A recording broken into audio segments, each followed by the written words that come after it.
Correct പറയുകയാണെങ്കിൽ ഞാൻ YouTube തുടങ്ങിയിട്ട് 2 മാസമായിട്ടോ. അപ്പോൾ ഞാൻ ഇട്ടുകൊണ്ടിരുന്ന കഴിഞ്ഞ വീഡിയോസിനൊന്നും എനിക്കധികം വ്യൂസ് ഉണ്ടായിരുന്നില്ല, ലൈക്ക് ഉണ്ടായിരുന്നില്ല, സബ്സ്ക്രൈബേഴ്സ് കയറുന്നേ ഉണ്ടായിരുന്നില്ല. അപ്പോൾ ഞാൻ അമ്മേനോട് പോയി പറഞ്ഞു, അമ്മ ഞാൻ യൂട്യൂബ് നിർത്തുകയാണെന്ന് പറഞ്ഞു. അപ്പം അമ്മ ചോദിച്ചു എന്താ കാര്യം ചോദിച്ചു. അപ്പോൾ ഞാൻ പറഞ്ഞു വ്യൂസ് ഇല്ല, ലൈക്ക് ഇല്ല എന്നൊക്കെ പറഞ്ഞു. അപ്പോൾ അമ്മ പറഞ്ഞു നീ ഇപ്പോൾ എത്ര വീഡിയോ ഇട്ടു ചോദിച്ചു. അപ്പോൾ ഞാൻ പറഞ്ഞു 38 വീഡിയോ ഇട്ടു. അപ്പോൾ അമ്മ ചോദിച്ചു 38 വീഡിയോ കൊണ്ട് നിനക്കിപ്പോൾ സബ്സ്ക്രൈബേഴ്സ് ഒറ്റയടിക്ക് കയറണം എന്ന് പറഞ്ഞാൽ കയറുമോ, 1K അടിക്കണം എന്ന് പറഞ്ഞാൽ അടിക്കുമോ? ഇല്ല, അടിക്കില്ല.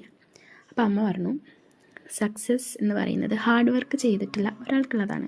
അപ്പോൾ നീ ഹാർഡ് വർക്ക് ചെയ്യാതെ ഒരിക്കലും സക്സസ് അച്ചീവ് ചെയ്യാൻ കഴിയില്ല. സോ കഷ്ടപ്പെട്ടാൽ അതിൻ്റെ റിസൾട്ട് എന്തായാലും ഉണ്ടാവുമല്ലോ. അപ്പോൾ കഷ്ടപ്പെടാൻ പറഞ്ഞു. അപ്പോൾ ഞാൻ പറഞ്ഞു ഓക്കെ നോക്കാമെന്ന് പറഞ്ഞു. സോ അമ്മ പറഞ്ഞത് നീ ഇപ്പോൾ ചെയ്യുന്നത് ഈ 1ാം ക്ലാസ്സിൽ എന്നിട്ട് എനിക്കിപ്പോൾ 10ാം ക്ലാസ് പാസ്സാവണമെന്ന് പറഞ്ഞാൽ നടക്കുമെന്ന് ചോദിച്ചു. ആ ഒരു അവസ്ഥയാണ് ഇപ്പം നിനക്കുള്ളത്.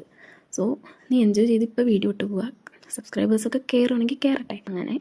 സോ ഞാൻ ഇന്ന് ഉണ്ടാക്കിയിട്ടുള്ളത് നമ്മുടെ തുണിയുടെ കവറില്ലേ അത് വെച്ചിട്ട് ഒരു ഫ്ലവർ ബഡാണ് കേട്ടോ. ഇത് ആക്ച്വലി റെഡ് കൊണ്ട് ചെയ്യുകയാണെങ്കിൽ ഇതിനേക്കാൾ സൂപ്പറായിരിക്കും. സോ നിങ്ങൾ റെഡ് വെച്ച് ട്രൈ ചെയ്ത് നോക്കൂ. So thank you for watching. Video ഇഷ്ടപ്പെട്ടിട്ടുണ്ടെങ്കിൽ നിങ്ങൾ ലൈക്ക് ചെയ്യുക, സബ്സ്ക്രൈബ് ചെയ്ത് സപ്പോർട്ട് ചെയ്യുക. So thank you for watching.